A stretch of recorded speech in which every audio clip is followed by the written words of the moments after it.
बिस्मिल्लाहिर्रहमानिर्रहीम। Dear friends, आज हम बायोलॉजी की जिस टॉपिक को डिस्कस करने वाले हैं दैट इज़ एपोप्टोसिस एंड इसके साथ हम डिस्कस करेंगे necrosis. First of all, apoptosis क्या होती है?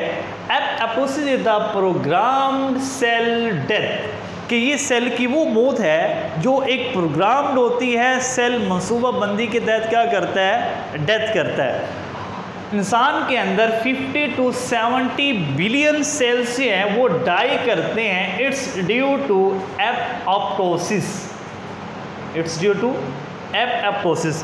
इंसान के अंदर 50 बिलियन से लेके 70 बिलियन तक सेल्स जो हैं वो एपोप्टोसिस के थ्रू क्या करते हैं? डेथ करते हैं। अगर हम इसके इवेंट्स की बात करते हैं कि इस एपोप्टोसिस के प्रोसेस के दौरान क्या क्या तब्दीली आती हैं। First of all, cell shrinks and become round. जो सेल है जो एपोप्टोसिस के तहत डाई करने जा रहा है वो श्रिंक हो जाता है और राउंड हो जाता है, गोल हो जाता है। वजह क्या होती है? Due to break down of cytoskeleton.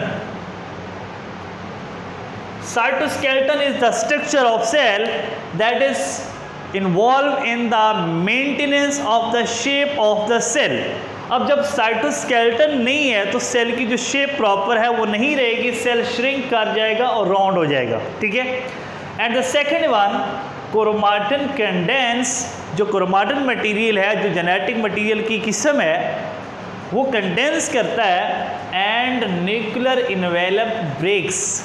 और जो न्यूक्लियर मेम्ब्रेन है वो ब्रेक डाउन होना शुरू हो जाती है। मैं यहाँ पे बनाता हूँ। पहले फर्स्ट फेज में सेल हमारा राउंड हुआ, उसके अंदर जो है जेनेटिक मटेरियल है ये।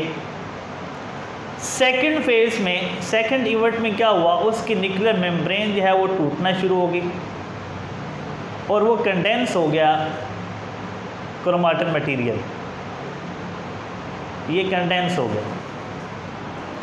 इन the next event, nucleus spread. Nucleus जो है जब उसकी न्यूक्लियर इन्वेलप टूटती है तो उसके अंदर जो मटेरियल है वो बाहर फैल जाता है, इधर उधर बिखर जाता है। नेक्स्ट फेज में हम इसको बिखेर देंगे। कोई इधर आ गया, कुछ इधर मटेरियल आ गया, कुछ इधर, ये सारा टूट फूट हो रही है।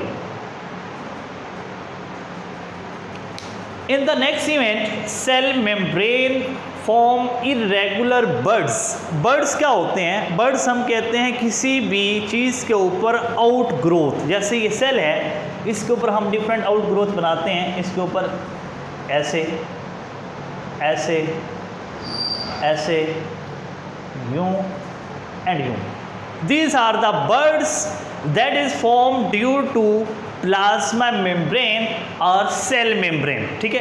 अब जब ये बनती हैं तो उसके बाद क्या होता है? इसमें से मटेरियल इनमें जाना शुरू कर देता है। इधर आ गया, इसमें आ गया, इसमें आ गया, इसमें आ गया, इसमें आ गया।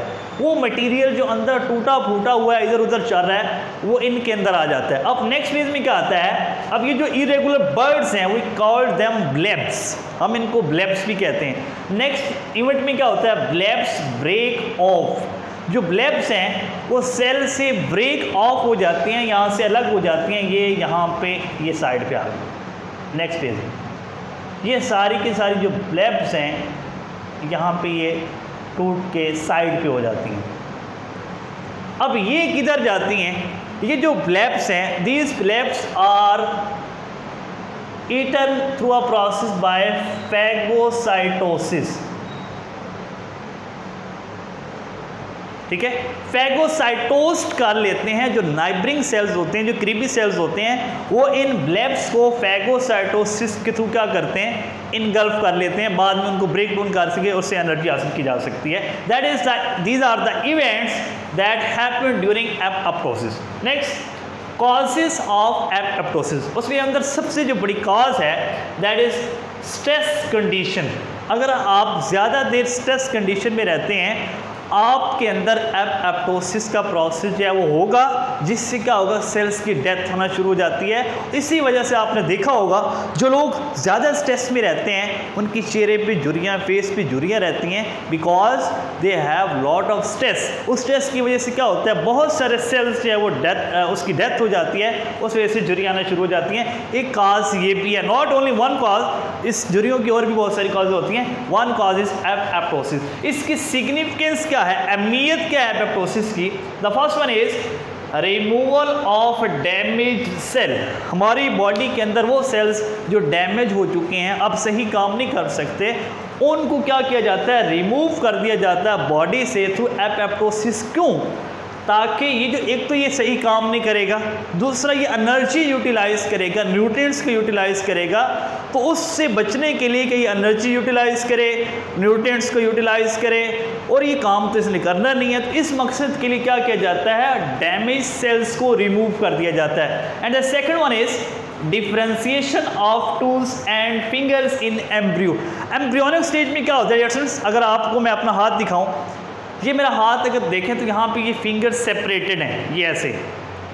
एम्ब्रियोनिक स्टेजेस में ये ऐसे जुड़ी होती हैं, यहाँ पे सेल्स की लेयर्स होती हैं, यहाँ पे वो सेल्स की लेयर्स एपोप्टोसिस के थ्रू ब्रेक कर जाती हैं, जिसके नतीजे में मेरी फिंगर सेपरेट। इसी तरह हमारे जो फुट है उसके अंदर भी फिंगर्स में ऐसा होता है। आपको एक डायग्राम में देख रहे होंगे कि उसके अंदर कैसे जो फिंगर्स हैं वो मिली हुई हैं, किसी में 2 हो सकता है, किसी में 3 हो सकते हैं, किसी में 4 और किसी में पूरा हाथ ऐसे मिला हो सकता है। तो उस डायग्राम में आपको नज़र आ रहा होगा कि वो फिंगर्स जो हैं वो कैसे मिली हुई हैं। तो उसकी डिफ्रेंसिएशन का मतलब होता है उसका प्रॉपर इस शेप में आ जाना, ये डिफ्रेंसिएशन है, ठीक है। तो इसमें भी एपोप्टोसिस का रोल है। Next is necrosis.